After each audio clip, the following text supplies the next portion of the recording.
Here we go. Yes, sir. The boys are back in town. Rap Sports News. RSN Podcast. Chia. What's going on, man? It's been a very eventful week, huh? Yeah, what's been going on? We want to start off with some sad news. Clark Kent, he passed away. He was, I believe, like 57. And, yeah, he was a hip-hop legend. Yeah, man. R.I.P. to Clark Kent. Always terrible to hear about anybody passing away, especially someone so influential. Mm-hmm. All right, let's get into some new music. So we had T-Pain and Glorilla. I love her.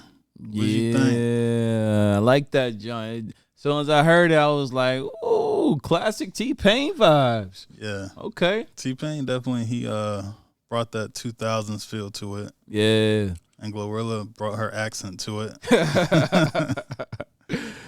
You know, so it was an interesting combo. It was a good collab, man. We talk about sometimes like different producers and stuff like that, but even singers, as we see in this one, we talking about collabs before. Like, what if this producer did something with a newer artist or stuff like that? Mm-hmm. But now it's like, okay, like let's hear how it sounds. We mix and match like rappers and singers. Mm-hmm. So that's cool. We had a new artist from the islands, Shin-Si. I don't know if I'm saying her name right. But she has a popular song called Dating Season. That's a good joint, man. I like the melodies to it. Don't necessarily dig the lyrics, but, in time, I think she'll make better music. Yeah, for sure. I mean, with that type of song, I didn't really even pay attention too much to her lyrics. I was more just vibing with her voice, like the sound of it. Mm-hmm. But, I want you on that. Definitely don't want these herpes anthems. All right, Polo G with SIP. It was cool. Not quite the energy from Polo I expect. It's a little toned down from what I expect out of him, but it's always good to hear him back making music, though. Yeah, do you think it's a setup? Like, you think it's either, I think usually when we hear stuff like this, it's either a toned down joint for a bigger track to come. You know what I'm saying? Pause. A bigger track to be released, I should say. But sometimes as artists get older, man, they vibe kind of tone down a little bit. You know what I'm saying? Mm-hmm. So you never know. I'm not sure, but hopefully you got more music. Or for sure, it's gonna drop. And one song I really liked, The Game, Bosco Freestyle. That was really good. Yeah, that I like the most probably out of all the new music we heard this week. Yeah, the music video was dope, too. Mm-hmm. Music video, the graphics on that jump was crazy. Shout out to The Game. Cardi B, she got CPS called on her. Her and Offset got CPS called on them. And she said she's suing everybody. She said everybody involved is getting sued. She's sick right now. She don't got time for it. She said, these kids are expensive. She's saying she spent like $40,000 each of them for private school. That's crazy. And daycares and all this other stuff. And y'all calling CPS. And she's trying to be a good mother. That's crazy. $40,000 for a private school is ridiculous. She send them to regular school. Nah, I don't think. Nah, not Cardi B kids can't go. At least put them in, I don't know. But that's a lot. That's a lot of money. Yeah. But yeah, so hopefully she heals up soon anyway and handles that and sues whoever did it. Yeah, better leave Cardi alone, dog. Right. She is good at suing people. She kind of like Baby 50. Yeah, she'll sue you in a minute. Something that we didn't expect. Durkio. Oh, man. Got picked up in Florida by the feds for a hit for hire. Yeah, that's crazy. Mm-hmm. That's wild. Unfortunately, it's one of them situations where it was sad to hear. But it wasn't like I couldn't believe it. Yeah. You know what I'm saying? Like, not trying to implicate nobody and nothing. But it was like, you know how you hear stuff about certain people? Like, you sure him? Yeah. But for him, yeah, I could believe it. And the sad part is that they said allegedly one of his people in his entourage from OTF was always wearing a wire for like 2 years. It's always like that. It's always like that. Like in the car with him. Ain't learned from old boy from T.I. and all. Right. You know what I'm saying? You thought you learned from that. Oh, man, I forgot all about that. But, yeah, same thing happened to him. Yeah. Wow. So it's like, come on, man. I got to pay attention, be smarter than this. And then they keep showing the clip of Wallow trying to tell him to like let it go, basically. Kind of like on the sly. He wasn't being super direct about it, but on the sly, he was like, Wallow was saying that he forgave the guy that took his brother out. So I guess allegedly Dirk didn't care. Yeah, I guess we'll see how this unfolds. Yeah, we'll see. But it was crazy, right? Because they said he booked like 3 flights that day, and he was going to, I guess, try to throw them off. The guy that wears the wire was around. Oh, man. Come on, dog. Come on, man. You got to be. He was like, you said, which one you going to? Yeah, it's just, we got to, as a people, we got to move smarter, make better decisions. All right. So, Beyonce, she was out in Texas at a Kamala rally. Was it the Beehive rally? It must have been, because after they left. They said boo. Yeah, man. I seen a lot of different reports about this, and the one that I saw was that I guess the Harris campaign promoted Beyonce to perform, and she just got up and spoke, and they was like, "What? We came here to hear her talk for 60 seconds, or however long she spoke for." It wasn't long. Yeah, and yeah, they was mad about that, man. But you got to think, right? That's kind of a win for them, because like a Beyonce concert is like $3,000, and they got in there for free. Yeah, but a Beyonce concert like probably 2 hours though. True. So they like we got out of the house for 60 seconds, 2 minutes, whatever it was. And Kelly Rowland, let's talk about her real quick. What do you want to talk about with Kelly? She was out there too, man. We can't act like we ain't see her out there in the old school suit with the wide shoulders and the shoulder pads and all that. Like, come on, man. I didn't understand that fashion statement. It was a good, nice little speech, but I didn't understand what she was doing with that one. Yeah, I don't know. I mean, maybe she's just trying some new stuff. She's trying something new. We love Kelly, though. I'm just playing. We love Kelly. Mm-hmm. Another thing. So in the polls, Kamala, she been bombing with black men. I think she's like down like 25%. Yeah. Yeah. Everything that I've seen and from things I've heard, it's not looking too good, man. Yeah. So I don't know. She's not good at connecting with no one, and then the reproductive rights doesn't really reach black men like that. Yeah, and not to be insensitive about that, because it's important to a lot of people. But we need more. We need more content. And what she's saying, like, I keep hearing the same stuff over.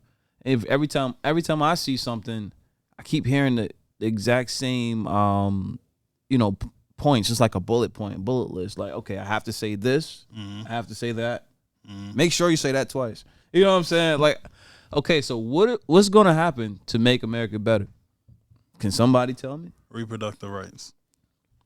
Getting rid of more children. That's what's gonna make America great. Scott Storch, Fat Joe, he was on Club Shay's podcast, and he was talking about Scott Storch and being around him. He said that Scott Storch spent $90 million on women. What the hell are you doing spending that much money on women? That's crazy, man. That's ridiculous. At that point, you think he was at a Diddy party? It crossed my mind when he said that. I'm like, at that point, he could just have a scorchy party. That's crazy. The storch parties. Yeah. Yeah, that's crazy, man. $90 million on anything is ridiculous. Blowing it, like not making money off the money, but to just throw away $90 million on nothing. Yeah, nothing to show for it, other than memories. Pretty much. And shame. Yeah, you was that guy who blew the $90 million, wasn't Yeah, that's crazy. And speaking of $90 million, maybe he contributed to Karina Koff, who retired from OnlyFans. I don't know how to say her last name. I'm just say Koff. But she made $67 million off OF, and she said she quits. She said, no more link in bio, guys. That's crazy. Bye, losers. 67. Okay, so this is my thought process behind this, right? All the hardworking people out there, we get somebody who on LF who makes $67 million, right? Mm-hmm. What made her stop at 67 million? I'm just saying. I'm just saying. 67 million, that's a lot of money, right? But like 50 million is a lot of money. 20, 40 is a lot of money. Why did she get to the number 67? It was just like, I think I'm done. I'm just curious about that. I think it just wound up being a 3-year plan. But my thing is that if you could do 3 years, you could do 3 more and then retire. I'm just saying. At least be like 120 up, 130 you know what I'm saying? At least 70. I mean, let's get to even number here. 6 more months. There you go. Yeah. But, hey, shout out to her, man. Congratulations. Word. I ain't going to hate on you. Play on, play it. Martin Lawrence, he says he's making Blue Streak 2. It's in the works. Martin. Yeah, so that's cool. Blue Streak was a really great movie. It's just that this is so long from the original. Yeah, it's like, did he just wake up one morning and say, remember that Blue Streak movie I did? I really like, let's do another one. Like, that was how many years ago? Right. That's crazy. It's like a lot of these guys, they want to make another movie like, say, Rush Hour or Friday and stuff. But even Coming to America, when they did that, it was like, sheesh, that's a long time. Yeah, that one came out in the 80s, right? Or the 90s? 80s? I want to say late 80s or early 90s. Yeah. Something like that.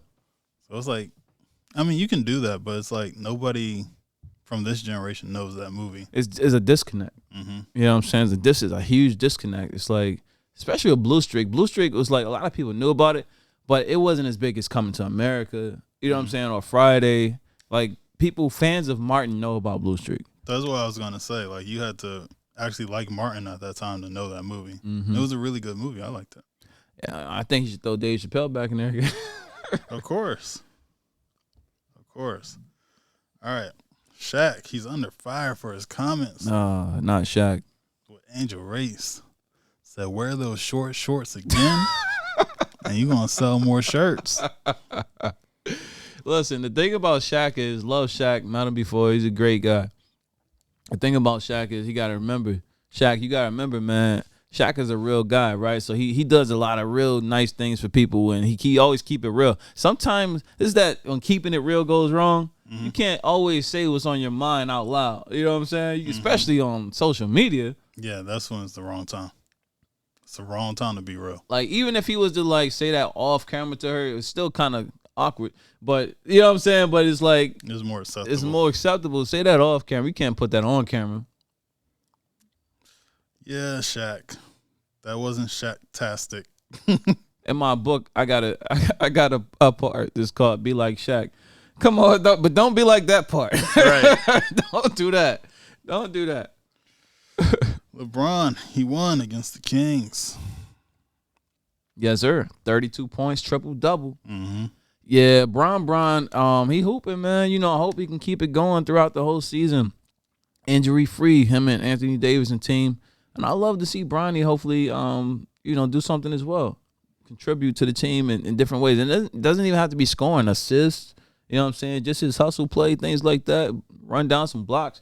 I want to see him make a name for himself with his dad before he retires. Wishful thinking. But I would love to see that. Yeah, I don't know if he'll be good enough to play with the best basketball player in the world before LeBron retires, but maybe in the next few years he'll be really good. Just give us a highlight. You know what I'm saying? Like, I want to see him throw an alley to LeBron or LeBron throw an alley to him. Something, give us something. That can happen. That can happen for sure. I can draw up a play. Come on, JJ Redick, draw up a play for that. Right. All right. College football. Colorado versus Cincinnati. Yeah, boy. We pulled that one off. We was up at halftime by like 11 or 10 or something like that. We could have really extended this game, but Cincinnati didn't. They didn't go away. They just kept fighting, man. But we ended up winning by like, what was it, 34 to, I think it was like 34 to 21 or 23, something like that. Mm-hmm. And it was a good game. Yeah, 34 to 23, I believe it was. It was a good game, though. It was a good game. Travis Hunter, I believe he scored 2 touchdowns. Shador scored a touchdown. Shador is on point, man. Shador, I don't understand how they leave him out of the Heisman conversations. It's pretty much because his dad is Deion Sanders, so they going to be biased towards him. But Pardon me. I really believe should be in a conversation for the Heisman.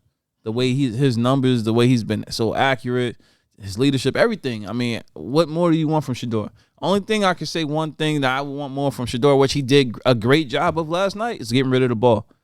But outside of that, Shador is my number one pick for the draft, man. Between him and Travis Hunter, they say Travis Sanders or Shador Hunter because they both could be the Heisman. We had Miami versus Florida State. Miami was up 36-14. Yeah, man. Miami's dangerous, man. Shout out to Miami, Cam Ward, because him and Shador trained together over the offseason and whatnot. And you can see that work has been working. Cam Ward is another one. I think he's my second favorite quarterback in the draft. And that's a bold statement, but they 8-0, man. They doing the thing. So shout out to them too. And then Texas A&M versus LSU, it was up 38-23. Yeah, Texas A&M, right? Mm-hmm. Yeah, they beat LSU. Was a shocker, right? They beat them, right? Mm-hmm. That was a shocker. Shout out to Texas A&M, man. They balling too. There's a lot of teams. See, we're like in that point where every game always counts, but now every game really counts if you want to make it to the college football playoffs. So, and I also, I almost forgot to say, shout out to the Buffs because they bowl eligible now.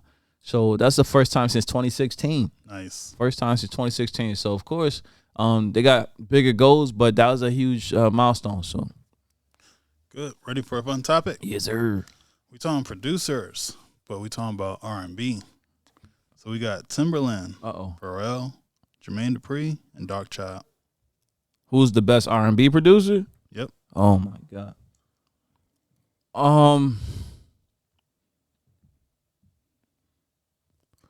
That's tough, man. That's really tough. But I'm gonna go with JD. I'm gonna go with Jermaine Dupri. Jermaine Dupri. What was your favorite project? He got a lot. Mm-hmm. He got a whole lot. But the very first, when I say JD, the first thing that comes to my mind is Confessions. Usher. Yeah. Same. But also, you gotta remember Mariah and pretty much every R&B group from the 90s. Everybody has something from JD, man. Yeah, for sure. For me, it comes down to Pharrell and Timberland. Timberland for all those Aaliyah hits. But I definitely think that I'll go with Pharrell because I think overall, Pharrell's songs have more impact. And I just love that Neptune sound. Facts. It's unique, right? Now, the only reason I didn't go with, and yeah, Timberland was a close second for me with the JD thing. Only reason I didn't go Pharrell is because for me, I feel like he's had like 50-50 between rap and R&B. You know what I'm saying? So when I think of Pharrell, my first thoughts go to rap songs that could have like R&B melody to Drop It Like It's Hot. Like, I mean, he had the Rihanna, you know what I'm saying? The Lemon. Like, he had so many joints. Jay-Z, Changed Clothes, a bazillion different joints. So I would say for me, I'm giving the edge to JD because I'm thinking of him more R&B than rap. Even though he's clearly involved in rap, I just when I think of him more R&B first. All right, guys, get down in the comments. Let me know what y'all think. If you made it to the end, we want to thank you. Make sure you like, comment, subscribe. You want to hear more music critiques and vlogs, check out my channel. More music and vlogs, check out Slyce's channel. I'm Canary Valens. Slyce. Peace.